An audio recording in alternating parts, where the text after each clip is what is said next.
अल्लाह के नबी सल्लल्लाहु अलैहि वसल्लम ने फरमाया कि जब तुम अल्लाह से दुआ करो तो call him by his greatest attributes and then he gave hint कि वो ग्रेटेस्ट एट्रीब्यूट्स 3 सूराज में है। नंबर 1 सूरह अल बकरा में, नंबर 2 सूरह आल इमरान में और नंबर 3 सूरह तौहा में। कौन से हैं वो 2 ग्रेट एट्रीब्यूट्स जिसका वास्ता देकर जो नाम हम पुकार कर अल्लाह से दुआ करेंगे। और नबी अकरम सल्लल्लाहु अलैहि वसल्लम ने फरमाया कि जब इंसान वो 2 एट्रीब्यूट्स का हवाला दे के अल्लाह से कोई भी दुआ करता है दुआ रिजेक्ट नहीं होती। तफसीर इब्न कसीर में हदीस है। वो 2 एट्रीब्यूट्स क्या हैं? अल हई अल क़य्यूम, सूरह अल बकरा वर्स 255, आयतल कुर्सी जिसे कहते हैं, most powerful verse of the Quran. अल्लाह का रोबदार तारुफ, अल्लाहु ला इलाहा इल्लाहु अल हय्युल Qayyum. And then same in Surah Al Imran in the first few verses, and then in Surah Taha Al Hayyul Qayyum is also mentioned. So अल्लाह के नबी सल्लल्लाहु अलैहि वसल्लम ने हमारी तवज्जो इस तरफ दिलाई कि ये 2 एट्रीब्यूट्स का हवाला देकर अल्लाह से दुआ किया करो। Why these 2 attributes are so special? Scholars ने इस पर बड़ा खूबसूरत तबसरा किया। They said that all of the attributes that describe the essence of Allah subhanahu wa ta'ala, they all come from his being Hayy. What is mean by Al-Hayy?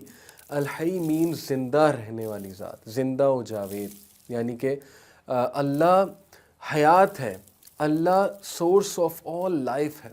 Her cheese, atom से लेकर, atom से भी छोटी चीज़, micro organisms, everything that you can see, electrons, quarks, subatomic particles, up to the biggest of creation, biggest of things, black holes, galaxies, one of the biggest black hole in our, in the whole universe, whatever there exists, whatever big there exists, everything has come into life because of the source, because of Allah subhanahu wa ta'ala who is Al-Hayy. So all the attributes that describe the essence of Allah subhanahu wa ta'ala, they all come from his being Al-Hayy. And all of the sifat al-fi'liya, सिफ़ात अल-फ़ेलिया क्या होते हैं? Attributes that describe the action of अल्लाह सुब्हानहू व तआला। एक है सिफ़ात अज़-ज़ातिया, यानी कि अल्लाह की ज़ात के हवाले से जो सिफ़ात है वो अल्लाह की एग्जिस्टेंस, अल्लाह के अल-हय्य होने की वजह से है। और सिफ़ात अल-फ़ेलिया वो एट्रीब्यूट्स जो अल्लाह के एक्शंस को डिस्क्राइब करते हैं, they come from the attribute अल-क़य्यूम, दैट इज़ एवर सस्टेनिंग। अल-क़य्यूम इन सिंपल वर्ड्स मीन्स कायम रहने वाली ज़ात, यानी कि अल्लाह ज़िंदा भी है, अल्लाह सुब्हानहू व तआला कायम भी है। मैं आपको बड़ी आसान सी एग्जांपल से समझाता हूँ कि आप लोग कोई भी चीज़ पकड़ कर खड़े होंगे, कुछ देर बाद आप लोग थक जाएंगे। आप लोग का डिसीजन मेकिंग का एक कोटा है। आप लोगों को नींद चाहिए, हम सबको नींद चाहिए, ह्यूमन बींग्स को रेस्ट चाहिए, स्लीप चाहिए। ह्यूमन बींग्स का माइंड थक जाता है। ह्यूमन बींग्स जो है वो हर वक्त सस्टेन नहीं कर सकते, उन्हें ब्रेक चाहिए, फिर उनको मेहनत करनी है, फिर उनको ब्रेक चाहिए, फिर this cycle will go on repeating. And human beings get old, don't they? जवानी में बहुत ज़्यादा ताकत होती है, जवान इंसान बहुत सी एनर्जी से काम कर सकता है। जब बुढ़ापे में पहुंचता है तो वो एनर्जी नहीं रहती, वो सस्टेनेबिलिटी नहीं रहती। So look at the creator, Allah is infinite and everything finite came into being because of अल्लाह सुब्हानहू व तआला। All life is derived from him. This is what is meant by al-hayy. So we have to think कि जब हर चीज़ अल्लाह की तरफ से आ रही है, who is infinite, और जो अल-क़य्यूम है, कायम रहने वाला है, जो सस्टेन है, जिसने पूरी कायनात को सस्टेन किया हुआ है, जिसको ऊँग की ज़रूरत नहीं है, जिसको रेस्ट की ज़रूरत नहीं है, how can we possibly neglect such a being? How can we not raise our hands and pray to Allah subhanahu wa ta'ala, the one true God? We talked about कि Allah al-Hayy है, Allah al-Qayyum है. So and Prophet ﷺ told us that before Allah there was nothing, first there was Allah, and everything came after him, and he is al-Hayy al-Qayyum. Next, what did Allah subhanahu wa ta'ala do?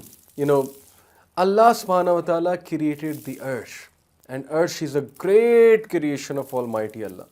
And Allah subhanahu wa ta'ala created it independent of anyone's help, independent of anything. He created it out of his hands. Let me in fact tell you a beautiful hadith. Allah's Messenger sallallahu alayhi wasallam, he said that Allah created 4 things from his own hand, and rest of the creation is because of kun. ये जो कुन का एक कलिमा है, कुन फयकून, अल्लाह सुब्हानहू व तआला जो कहते हैं। सो अल्लाह सुब्हानहू व तआला ने सबसे पहले, when Allah was existing and there was nothing else, Allah created his throne, Allah created the arsh, and then the angels holding the arsh, obviously वो तो बाद की creation है, और अर्श के बाद अल्लाह ने पेन बनाया. पेन की अभी हम बात करेंगे, पेन क्या है. You know how big is the arsh and what is the arsh? Arsh basically is the roof of all the creation. You know, everything it comes under अर्श. हर चीज़ अल्लाह की सारी क्रिएशन ये अर्श के नीचे आती है. यानी कैन यू बिलीव इट कि अर्श का साइज़ जो है वो क्या होगा.